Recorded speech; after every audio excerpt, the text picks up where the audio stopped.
For the better part of 2020, we have been planning a trip to Colorado. In this series of videos, we'll share with you our stories of cooking, camping, exploring in our InTech Pursue trailers. We hope you enjoy.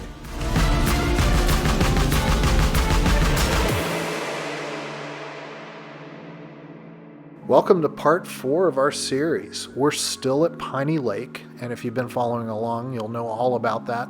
If not, there's a link up above that'll take you to the playlist that has all of the episodes up until now. We started bright and early this morning with a couple miles of hiking into the lush mountains rising up from Piney Lake. The air was crisp and the views in the early morning light were spectacular. We chose this particular trail to find this waterfall. We were told it was worth the effort to make our way up here, and they were right. The camera does not do it justice. Wilson sure got tuckered out and needed a little hand getting back, but that wasn't a problem.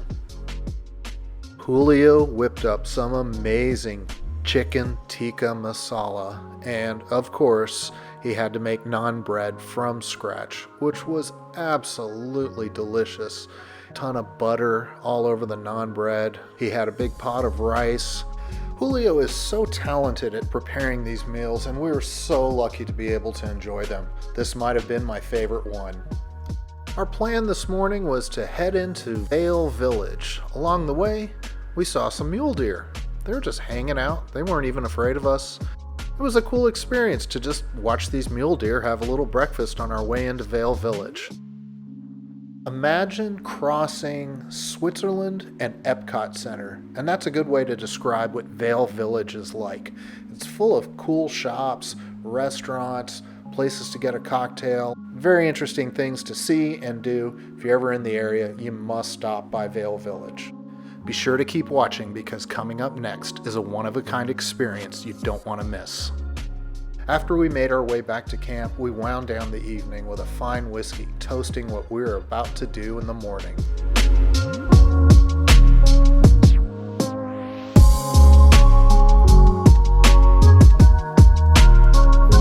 Any chance to ride a horse is a special experience, but to ride these majestic animals up into the mountains is an incredible, indescribable feeling. Piney Ranch offers guided rides throughout this area, and we were very fortunate to be able to ride today. While they were enjoying the views from the back of the horses, Charlotte and I decided to rent a canoe and check out the views from the middle of the lake. It was absolutely gorgeous and did not disappoint. Once everybody got back, we started to pack up and head towards Red Cliff. It's a beautiful drive down there with stunning views, and you know you've arrived when you come up on this bridge. It is absolutely incredible. But before we started heading down Shrine Pass, we had to make a stop at Mango's for their awesome burgers. From up here on the balcony, you can get a great view of Red Cliff, which is such a cool little place, and we have this gratuitous shot of all 3 rigs from up top. We started making our way down Shrine Pass, which a couple years ago when we came before, we couldn't come through because it was covered in snow. So we're keeping a keen eye out for a campsite, and Wilson spotted something. Sheep! There's sheep all over the place. There was this huge herd with the little bells. You could hear them everywhere. It was pretty cool to come across. So as we made our way down the pass, we saw a couple campsites, and then eventually we found this very big open space and set up for the night. We were really lucky to find a spot this big and open where we could set up all 3 trailers and have plenty of room. So we kicked back and watched the sunset over the mountains and enjoyed the rest of our evening. Next morning, I took a stroll and stumbled across our new neighbor. This was spawning ideas in my mind for what's next. But for now, we're sticking to these awesome InTech trailers. We love this campsite. We had so much room. Here's a little pan-around view of how much space we had and how we had everything set up. And this is Barry the Basil. More on him later, but he made the whole trip with us, and he's a trooper. It's July 13th, Tuesday Yes, Tuesday.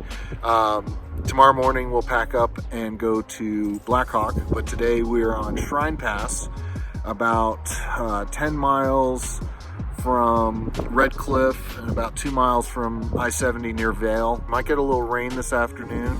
Julio is getting ready to make some sort of magical dinner. So we got some rain coming through here, but that's not stopping. No, all the rain. It's not stopping Chef Julio. Non-bread being made fresh. Coconut curry pork. So we're all ready for that. Like I said, in the morning we head out to Blackhawk, and fingers crossed, there's a actual lottery you have to enter to win the privilege of entering the Rocky Mountain National Forest.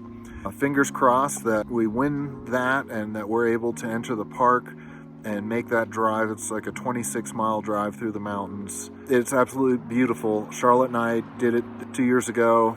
Nathan and Nancy, Julio and Hege have not been through there.